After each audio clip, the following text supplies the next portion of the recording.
What's up, Rangers fans? Time for our update. The Rangers have night games tonight through Saturday nights, back with the day games on Sunday. So the updates, the timing of it all might be a little different depending on when we get some updates, or maybe I just have something that I want to share that I think might have value, but when in reality, maybe it has no value. But we'll try and make these somewhat timely, but also, filled with information that might be of interest. So today we just have a lot of updates. Yesterday was an off day. Updates today. Let's start with the opening day starter. It's Kyle Gibson. No surprises there. He's a veteran, not necessarily with the Rangers, just his second year, but he's kind of looked upon as the veteran leader of this pitching staff. So it's a great honor for Kyle. I think, for a lot of teams, the hope is that their opening day starter ends up being their best starter the whole year. I think the Rangers would tell you that, man, they would love for one of the other young guys or Mike Fultonevich even to be their best starter this year. But it's a great nod to Kyle Gibson. And it's a cool thing for a guy who's so well respected and liked around the league to get this honor. It's the first time he's ever been an opening day starter. But I think that, you got mid-season all-stars in sports, and sometimes the guys who are all-stars at the middle of the season, at the end of the year, they wouldn't be all-stars. I think the Rangers would like to look back at the end of this year and say, hey, if we, were giving the honor of opening day starter based on the performance from this year, it would go to Taylor Hearn or Dane Dunning or Kyle Cody or one of these young guys who, is going to be a big part of this future. Speaking of young arms, Joe Palumbo is going to throw off the mound tomorrow in a bullpen session as he continues to work his way back. And live BP is next. That's the next step for him. Brett Martin is dealing with some back stuff, threw off a mound in a bullpen session today.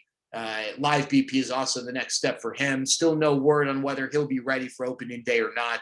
Joe Palumbo might be ready, might not. I don't know if Joe Palumbo is going to be on the opening day roster anyway, so they'll probably slow play with him. Joely Rodriguez still not off a mound, so he's not going to be ready for opening day. Maybe mid-April is a realistic expectation at this point with the information we have. Chris Young also shared with us that Willie Calhoun's groin injury continues to linger. So they're going to, really slow play that. The hope is that they have Willie, ready for 155 games, even if it's, not the first 7, as opposed to having him ready for day 1 and then having to miss some time because, they rushed it back. Now, I don't think it's definitive set in stone that Willie's not ready on opening day. I just think that they really are preparing themselves for that possibility, which could open the door for Andy Ibanez or Ronald Guzman or Curtis Terry to get a roster spot. Sam Huff, who probably wasn't an opening day candidate to begin with, hamstring issue suffered early in camp. He continues to progress. The MRI results have shown some healing. So his intensity in terms of baseball activity is going to continue to ramp up. David Dahl, good news here. He's graduated from the injury report. He's totally clear. He's back in the outfield, actually playing in the outfield tonight. He's full go there. And then one other one is Brock Burke throwing off the mound. A lot of people have asked about Brock, who had labrum surgery last year. He is throwing off the mound. My guess is if he's not ready for the minor league season when it starts in May, hopefully it'll be shortly thereafter, even if it's in 2 to 3 inning stretches before they build him up. Tyson Ross was added to the 75-man player pool for the Rangers in big league camp.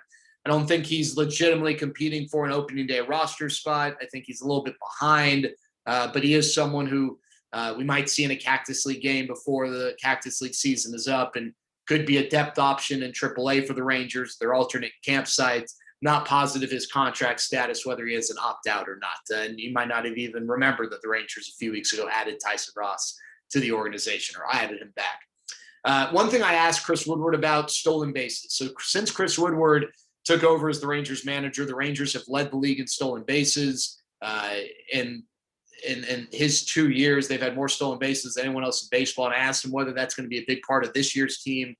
And he just simply said it's all based on the situation. And I think, what he didn't say, but what I think in part in what he means is, the lineup and the lineup's ability to produce runs without the help or the aid of the stolen base. Now, Chris Woodward is an analytics guy, and a lot of analytics guys, and that's not a fair label. Analytics doesn't really mean so.